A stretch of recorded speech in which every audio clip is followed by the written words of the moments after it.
Përshëndetje të dashur miq, sot do të flasim për fatin dhe energjitë. Si mundi të riqni ata? Para se të filloj, dua t'ju falenderoj nga zemra juve që më ndiqni dhe që jeni abonuar në kanalin tim. Shumë faleminderit. Gjithashtu edhe ata që janë për herë të parë në këtë kanal dhe i pëlqen përmbajtja e videove të mia, mund të më ndihmoni duke u abonuar, duke bërë subscribe në kanalin tim, sepse në këtë mënyrë mund të vazhdoj të krijoj më tepër video për ju. Faleminderit. Le të fillojmë. Çfarë duhet të bëni nëse nuk ju ecën fati ose ndjeni që keni energji të rënda rreth jush? Le të japim disa shembuj që mund t'ju ndihmojnë.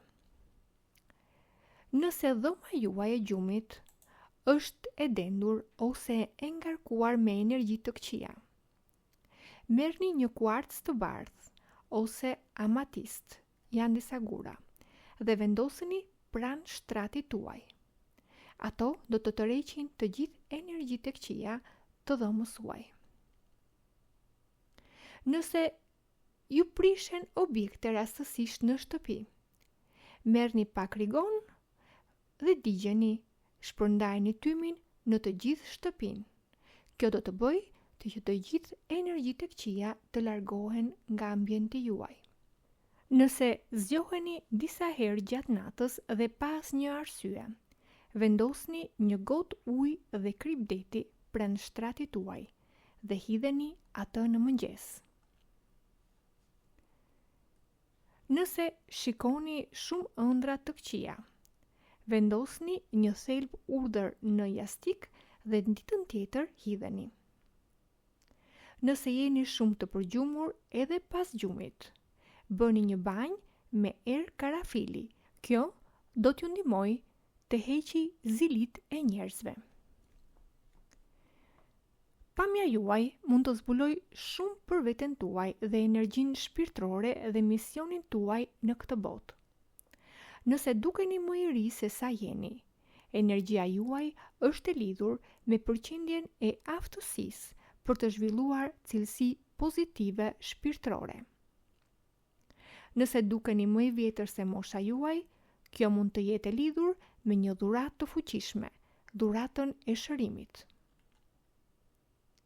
Ju thithni energji nga ata njerëz, duke i ndihmuar ata që kanë nevojë dhe duke qenë kështu një kanal i fuqishëm transformimi.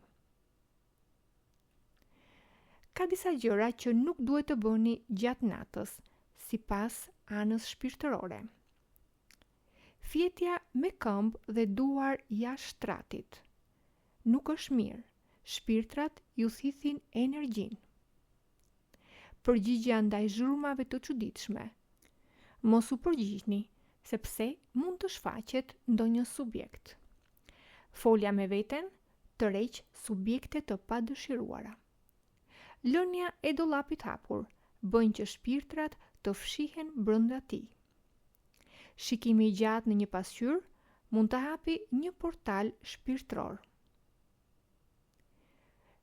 Po të fshini me fshes natën shtëpinë, do të bëjë të humni parat. Fërshkëllime gjatë natës tërheqin shpirtrat e humbur. Lënia e enëve palar gjatë natës tërheq shpirtrat e këqija. Fjetja përballë një pasqyre bën që shpirtrat t'ju shikojnë dhe t'ju marrin energjinë. Çfarë kuptime shpirtërore ka çdo lishan që keni në fytyrë? Një nishan në mjekër tregon se fati ju favorizon në jetën tuaj artistike dhe ju jeni një person i talentuar.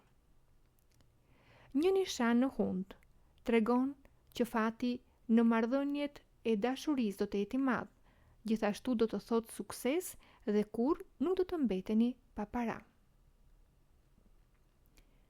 Një nishan pranë gojës tregon që jeni shumë njerëz të fuqishëm me një intuit të mprehur dhe gjithçka që thoni do të bëhet gjithmonë realitet.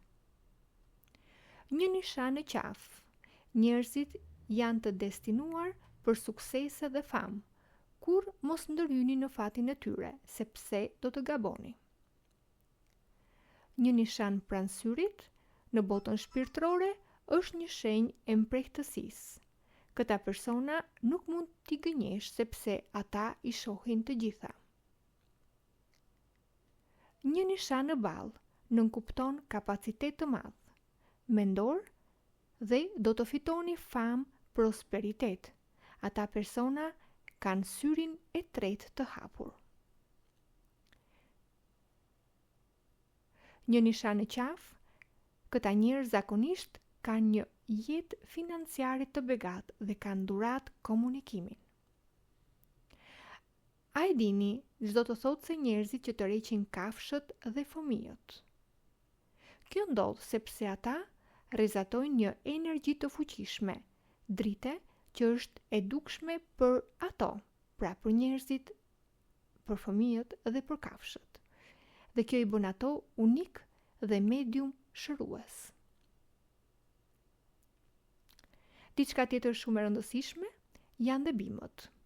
A e dini se rozmaria ka përdorime magjike? Nëse vendosni poshjas të këtuaj rozmarin, ju do të mbani larg nga ju ëndrat e këqija gjatë natës. Nëse vendosni rozmarin në derën e shtëpisë suaj, ju do të largoni nga ju zilit dhe energjitë e këqija të njerëzve. Nëse varni rozmarin në dritaren tuaj, do të tërheqni harmoni, paqe në shtëpi. Nëse vendosni rozmari në hyrjen e biznesit tuaj, ju do të tërhiqni shumë klient. Nëse vendosni rozmari në derën e banjës, ju do të anulloni energjitë e këqija dhe që dalin nga ajo zonë. Nëse vendosni rozmarin në anën e shtratit tuaj, ato do të thithin të gjithë energjitë e këqija që afrohen. Nëse e vendosni rozmarinën në kuzhinën tuaj, në frigorifer, ajo do të tërheq bollëk në shtëpinë tuaj. Nëse e vendosni rozmarinën në pasqyrë, ajo ndihmon në bllokimin e çlirimit të energjive negative gjatë natës. Çfarë gjërash duhet të evitoni? Pra të mos i bëni. Të keni një portofol të grisur ose të vjetër mund të gjenerojë mungesë dhe vështirësi financiare, duke bllokuar qarkullimin e parave. Të keni mbeturina të grumbulluara në shtëpi sjell bllokimin energjik që parandalon prosperitetin të hyjë në shtëpi. Rubineti që rrjedh. Sipas Feng Shuit, një rubinet që pikon simbolizon humbjen e parave. Një derë që bën zhurmë, kërcet. Ajo paraqet pengesa dhe bllokime që parandalojnë të vinë mundësitë e mira. Këpucët të hedhura mbrapsht. Të mbetur kështu, ata shihen në shumë kultura si diçka që tërheq fat të keq.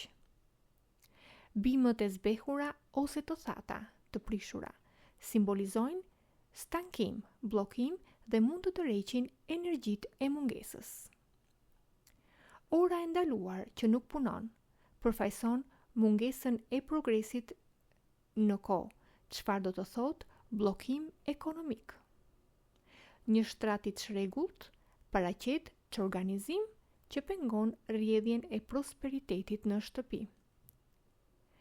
Një pasqyrë e ndotur, e thyer ose e dëmtuar bllokon hyrjen e energjisë së mirë. Këto pra të dashur miq ishin disa këshilla që mund të bëni për të tërhequr fatin dhe energjitë e mira. Faleminderit dhe mirupafshim në videot e ardhshme.